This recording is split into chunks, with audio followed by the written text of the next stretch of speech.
Capítulo 26. O autor hesita. Súbito ouço uma voz. Olá, meu rapaz, isto não é vida. Era meu pai, que chegava com 2 propostas na algibeira. Sentei-me no baú e recebi-o sem alvoroço. Ele esteve alguns instantes de pé, a olhar para mim. Depois estendeu-me a mão com um gesto comovido. Meu filho, conforma-te com a vontade de Deus. Já me conformei, foi a minha resposta, e beijei-lhe a mão. Não tinha almoçado. Almoçamos juntos. Nenhum de nós aludiu ao triste motivo da minha reclusão. Uma só vez falamos nisso. De passagem, quando meu pai fez recair a conversa na regência. Foi então que aludiu à carta de pêsames que um dos regentes lhe mandara. Trazia a carta consigo, já bastante amarrotada, talvez por havê-lo lido a muitas outras pessoas. Creio haver dito que era de um dos regentes. Leu-ma 2 vezes. Já lhe fui agradecer este sinal de consideração, concluiu meu pai, e acho que deves ir também. Eu? Tu é um homem notável, faz hoje as vezes de imperador. Demais trago comigo uma ideia, um projeto, ou, sim, digo-te tudo, trago 2 projetos, um lugar de deputado e um casamento. Meu pai disse isto com pausa, e não no mesmo tom, mas dando às palavras um jeito e disposição cujo fim era cavá-las mais profundamente no meu coração. A proposta, porém, desdizia tanto das minhas sensações últimas que eu cheguei a não entendê-la bem. Meu pai não fraqueou e repetiu-a, encareceu o lugar e a noiva. Aceitas? Não entendo de política, disse eu depois de um instante. Quanto à noiva, deixe-me viver como um urso que sou. Mas os ursos casam-se, replicou ele. Pois traga-me uma ursa. Olhe, a ursa maior. Riu-se meu pai e, depois de rir, tornou a falar sério. Era-me necessária a carreira política, dizia ele, por 20 e tantas razões, que reduziu com singular volubilidade, ilustrando-as com exemplos de pessoas do nosso conhecimento. Quanto à noiva, bastava que eu a visse. Se a visse, iria logo pedi-la ao pai. Logo, sem demora de um dia. Experimentou assim a fascinação, depois a persuasão, depois a intimação. Eu não dava resposta, afiava a ponta de um palito ou fazia bolas de miolo de pão. A sorrir ou a refletir. E, para tudo dizer, nem dócil nem rebelde à proposta. Sentia-me aturdido, uma parte de mim mesmo dizia que sim, que uma esposa formosa e uma posição política eram bens dignos de apreço, outra dizia que não. E a morte de minha mãe me aparecia como um exemplo da fragilidade das coisas, das afeições, da família. Não vou daqui sem uma resposta definitiva, disse meu pai. Definitiva, repetiu, batendo as sílabas com o dedo. Bebeu o último gole de café, repoltreou-se e entrou a falar de novo, do Senado, da Câmara, da Regência, da Restauração, do Evaristo, de um coche que pretendia comprar, da nossa casa de mata-cavalos. Eu deixava-me estar ao canto da mesa, a escrever desvairadamente num pedaço de papel. Com uma ponta de lápis, traçava uma palavra, uma frase, um verso, um nariz, um triângulo e repetia-os muitas vezes, sem ordem, ao acaso, assim. Arma virunque cano. A arma virunque cano. A arma virunque cano. Arma virunque. Arma virunque cano. Virunque. Maquinalmente tudo isso e, não obstante, havia certa lógica, certa dedução, por exemplo. Foi o virunque que me fez chegar ao nome do próprio poeta, por causa da primeira sílaba. Ia escrever virunque e sai-me Virgílio. Então continuei, Virgílio. Virgílio, Virgílio, Virgílio, Virgílio. Meu pai, um pouco despeitado com aquela indiferença, ergueu-se, veio a mim, lançou os olhos ao papel. Virgílio, exclamou, és tu, meu rapaz? A tua noiva chama-se justamente Virgília. Capítulo 27. Virgília? Virgília? Mas então era a mesma senhora que alguns anos depois? A mesma, era justamente a senhora que, em 1869, devia assistir aos meus últimos dias e que antes, muito antes, teve larga parte nas minhas mais íntimas sensações. Naquele tempo, contava apenas uns 15 ou 16 anos, era talvez a mais atrevida criatura de nossa raça. E, com certeza, a mais voluntariosa. Não digo que lhe coubesse a primazia da beleza entre as mocinhas do tempo, porque isso não é romance, em que o autor sobredoura a realidade e fecha os olhos às sardas e espinhas, mas também não digo que lhe maculasse o rosto nenhuma sarda ou espinha. Não, era bonita, fresca, saía das mãos da natureza, cheia daquele feitiço precário e eterno que o indivíduo passa a outro indivíduo para os fins secretos da criação.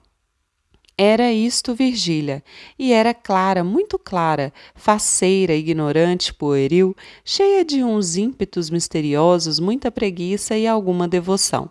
Devoção ou talvez medo, creio que medo. Aí tem o leitor, em poucas linhas, o retrato físico e moral da pessoa que devia influir mais tarde na minha vida. Era aquilo com 16 anos. Tu que me lês, se ainda fores viva, quando estas páginas vierem à luz, tu que me lês, Virgília amada, não reparas na diferença entre a linguagem de hoje e a que primeiro empreguei quando te vi? Crê que era tão sincero então como agora. A morte não me tornou rabugento, nem injusto. Mas dirás tu, como é que podes assim discernir a verdade daquele tempo e exprimi-la depois de tantos anos? Ah, indiscreta, ah, ignoranta. Mas é isso mesmo que nos faz senhores da terra. É esse poder de restaurar o passado para tocar a instabilidade das nossas impressões e a vaidade dos nossos afetos. Deixa lá dizer Pascoal que o homem é um caniço pensante. Não, é uma errata pensante, isso sim. Cada estação da vida é uma edição, que corrige a anterior e que será corrigida também, até a edição definitiva, que o editor dá de graça aos vermes. Capítulo 28. Contanto que... Virgília, interrompi eu. Sim, senhor, é o nome da noiva. Um anjo, meu pateta, um anjo sem asas. Imagina uma moça assim, desta altura, viva como um azougue e uns olhos, filha do Dutra. Que Dutra? O conselheiro Dutra, não conheces? Uma influência política. Vamos lá, aceitas? Não respondi logo. Fitei por alguns segundos a ponta do botim, declarei depois que estava disposto a examinar as duas coisas, a candidatura e o casamento. Contanto que... Contanto que? Contanto que não fique obrigada a aceitar as duas. Creio que posso ser separadamente homem casado ou homem público. Todo homem público deve ser casado, interrompeu sentenciosamente meu pai. Mas, seja como queres, estou por tudo, fico certo de que a vista fará fé. Demais, a noiva e o parlamento são a mesma coisa, isto é. Não, saberás depois. Vá, aceite a dilação, contanto que... Contanto que, interrompi eu, imitando-lhe a voz. Ah, brajeiro, contanto que não te deixes ficar aí inútil, obscuro e triste. Não gastei dinheiro, cuidados, empenhos para te não ver brilhar como deves. E te convém, e a todos nós é preciso continuar o nosso nome, continuá-lo e ilustrá-lo ainda mais.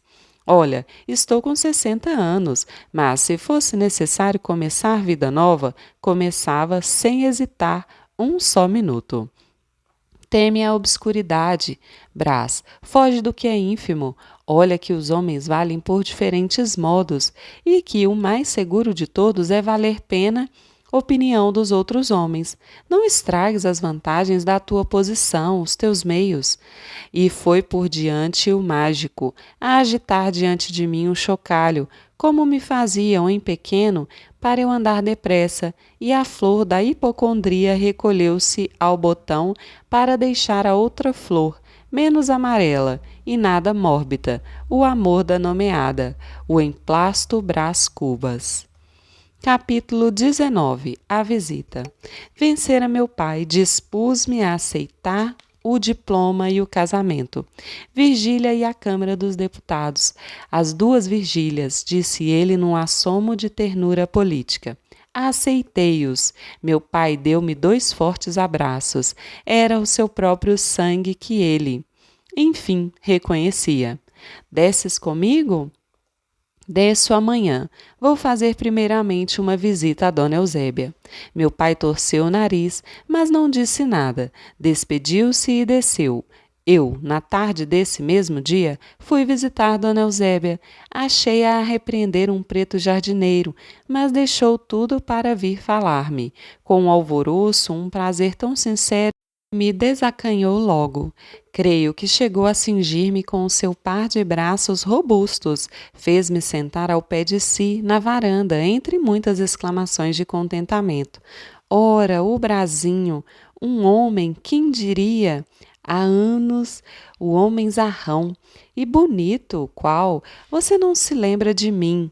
Disse-lhe que sim, que não era possível esquecer uma amiga tão familiar de nossa casa. Dona Eusébia começou a falar de minha mãe com muitas saudades, com tantas saudades que me cativou logo, posto me entristecesse.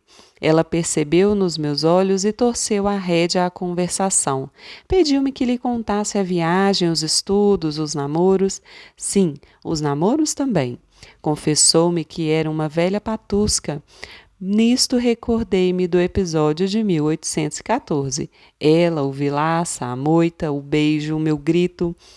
E estando a recordá-lo, ouço um ranger de porta, um farfalhar de saias e esta palavra: Mamãe, mamãe. Capítulo 30. A flor da moita. A voz e as saias pertenciam a uma mocinha morena que se deteve à porta alguns instantes ao ver gente estranha. Silêncio curto e constrangido, Dona Eusébia quebrou, enfim, com resolução e franqueza. Vem cá, Eugênia, disse ela. Cumprimenta o doutor Brás Cubas, filho do senhor Cubas, veio da Europa. E voltando-se para mim, minha filha Eugênia. Eugênia, a flor da moita, mal respondeu ao gesto de cortesia que lhe fiz. Olhou-me admirada e acanhada e lentamente se aproximou da cadeira da mãe. A mãe arranjou-lhe uma das tranças do cabelo, cuja ponta se desmanchara. Ah, travessa, dizia, não imagina, doutor, o que isto é. E beijou-a com tão expansiva ternura que me comoveu um pouco. Lembrou-me minha mãe. Direi tudo. Tive umas cócegas de ser pai. Travessa, disse eu, pois já não está em idade própria, ao que parece. Quantos lhe dá? 17. Menos 1, 16, pois então. É uma moça. Não pôde Eugênia encobrir a satisfação que sentia com esta minha palavra, mas emendou-se logo e ficou como dantes, ereta, fria e muda. Em verdade, parecia ainda mais mulher do que era. Seria criança nos seus folgares de moça, mas assim quieta, impassível, tinha a compostura da mulher casada. Talvez essa circunstância lhe diminuía um pouco da graça virginal. Depressa nos familiarizamos, a mãe fazia-lhe grandes elogios, eu escutava-os de boa sombra, e ela sorria com os olhos fúlgidos, como se lá dentro do cérebro lhe estivesse a voar uma borboletinha de asas de ouro e olhos de diamante. Digo lá dentro, porque cá fora o que esvoaçou foi uma borboleta preta que subitamente penetrou na varanda e começou a bater as asas em derredor de Dona Eusébia. Dona Eusébia deu um grito, levantou-se, praguejou umas palavras soltas. Desconjuro! Sai, diabo, Virgem Nossa Senhora! Não tenha medo, disse eu, e, tirando o lenço, expeli a borboleta. Dona Eusébia sentou-se outra vez, ofegante, um pouco envergonhada.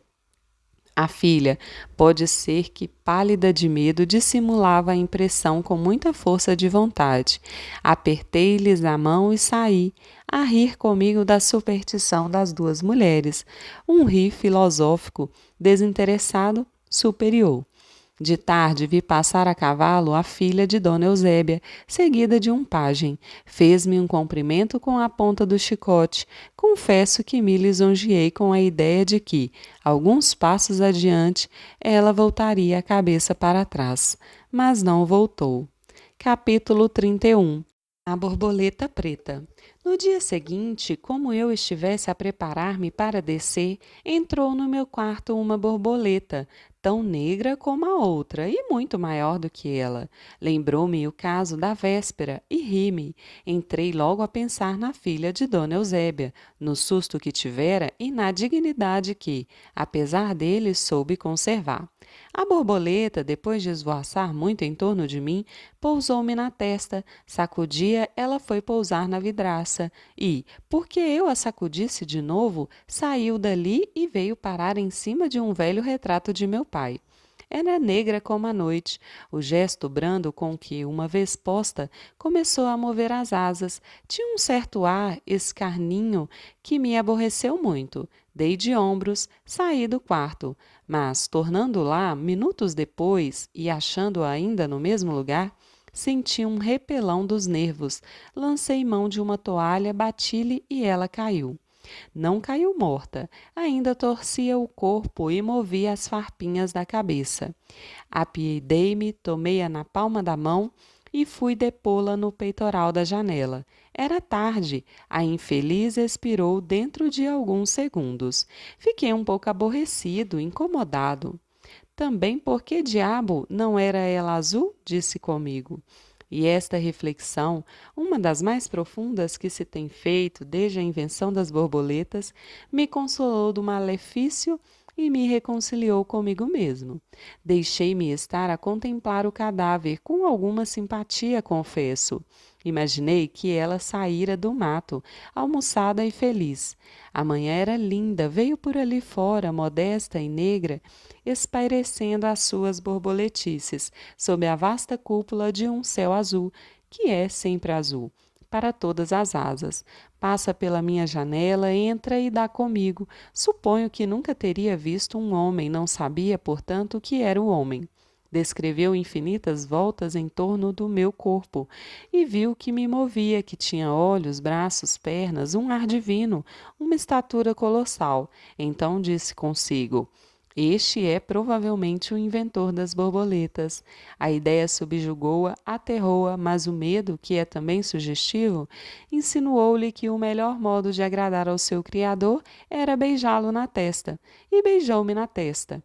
Quando enxotada por mim, foi pousar na vidraça, viu dali o retrato de meu pai e não é impossível que descobrisse meia verdade, a saber, que estava ali o pai do inventor das borboletas, e voou a pedir-lhe misericórdia. Pois um golpe de toalha rematou a aventura. Não lhe valeu a imensidade azul, nem a alegria das flores, nem a pompa das folhas verdes. Contra uma toalha de rosto, 2 palmos de linho cru.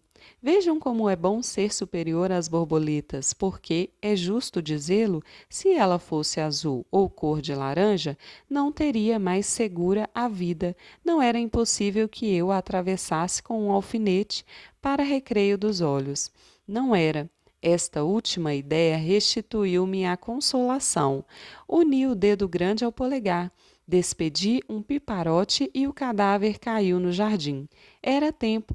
Aí viam já as providas formigas. Não, volto à primeira ideia. Creio que, para ela, era melhor ter nascido azul. Capítulo 32. Coxa de nascença. Fui dali acabar os preparativos da viagem. Já agora não me demoro mais. Desço imediatamente. Desço, ainda que algum leitor circunspecto me detenha para perguntar se o capítulo passado é apenas uma sensaboria ou se chega à empulhação.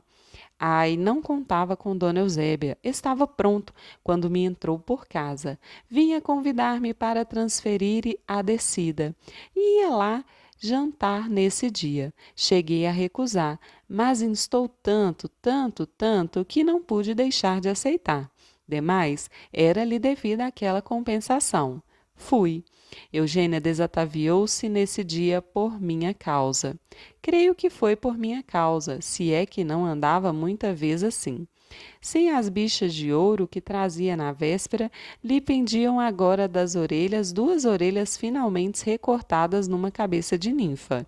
Um simples vestido branco, de caça, sem enfeites, tendo ao colo, em vez de broche, um botão de madrepérola e outro botão nos punhos, fechando as mangas, e nem sombra de pulseira.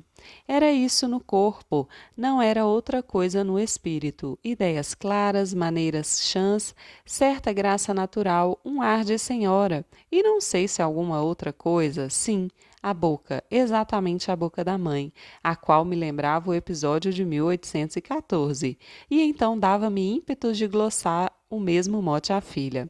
Agora vou mostrar-lhe a chácara, disse a mãe, logo que esgotamos o último gole de café. Saímos à varanda, dali à chácara, e foi então que notei uma circunstância. Eugênia cocheava um pouco, tão pouco que eu cheguei a perguntar-lhe se machucara o pé. A mãe calou-se.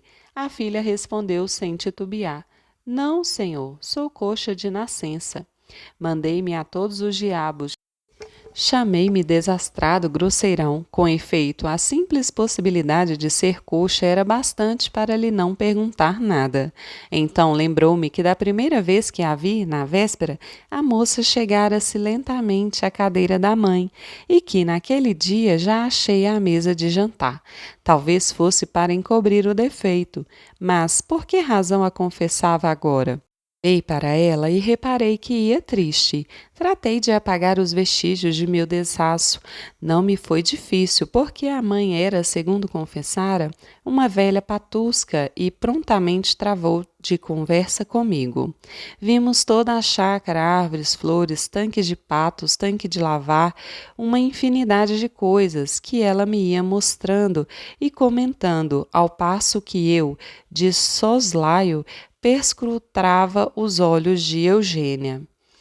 Palavra que o olhar de Eugênia não era coxo, mas direito, perfeitamente são. Vinha de uns olhos pretos e tranquilos. Creio que 2 ou 3 vezes baixaram estes, um pouco turvados, mas 2 ou 3 vezes somente, em geral, fitavam-me com franqueza, sem temeridade nem biocos. Capítulo 33. Bem-aventurados os que não descem. O pior é que era coxa, uns olhos tão lúcidos, uma boca tão fresca, uma compostura tão senhoril e coxa.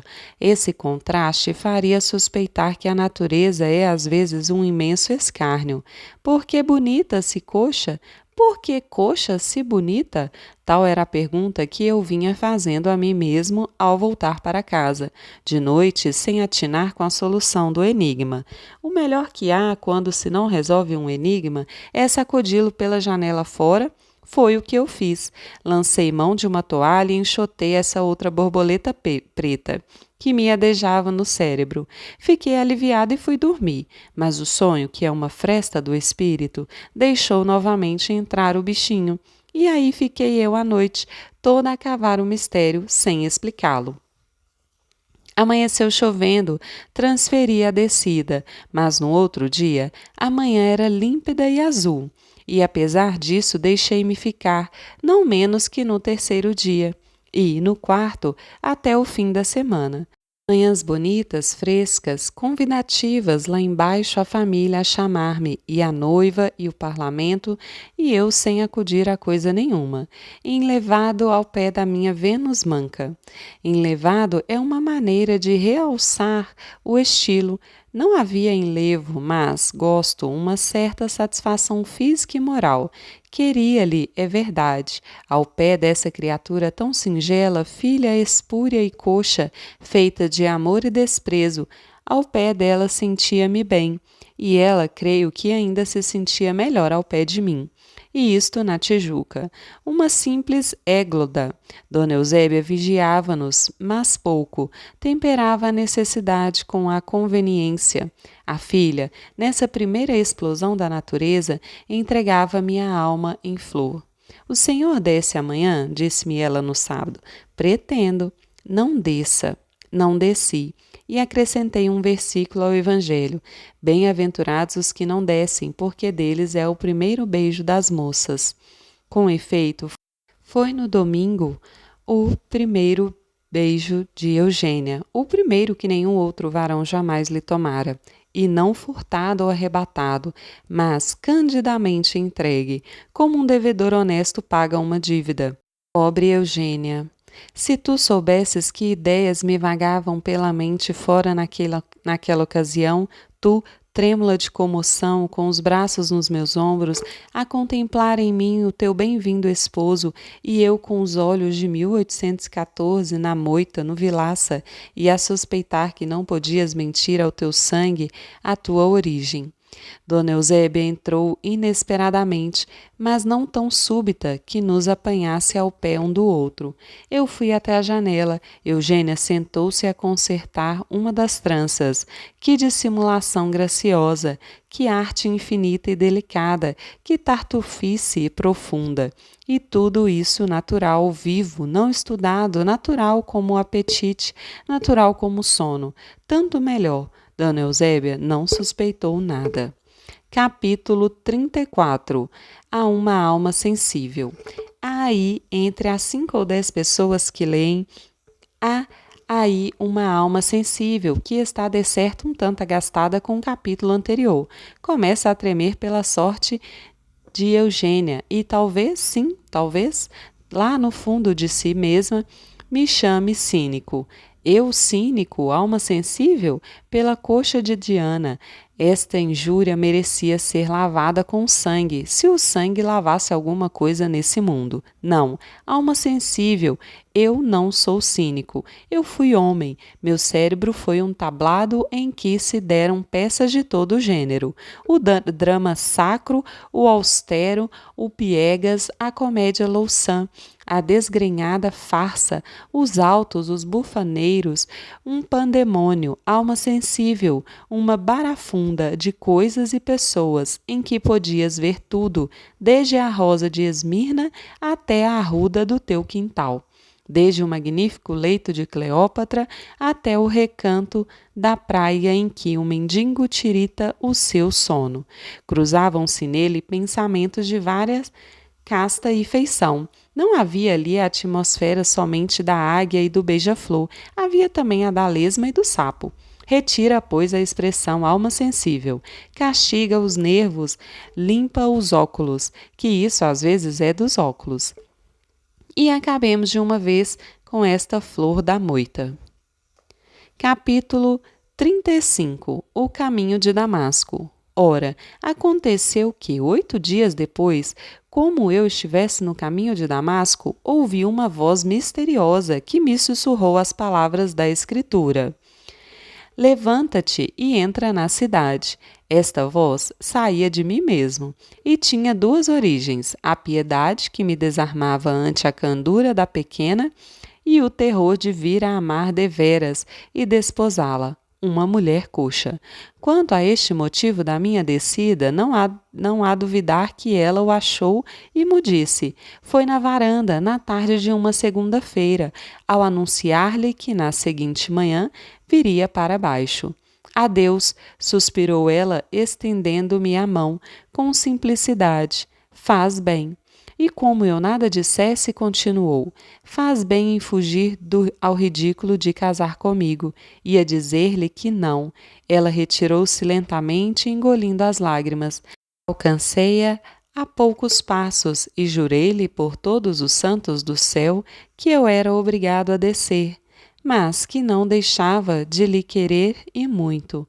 Tudo hipérboles frias, que ela escutou sem dizer nada. Acredita-me? Perguntei eu no fim. Não, e digo-lhe que faz bem.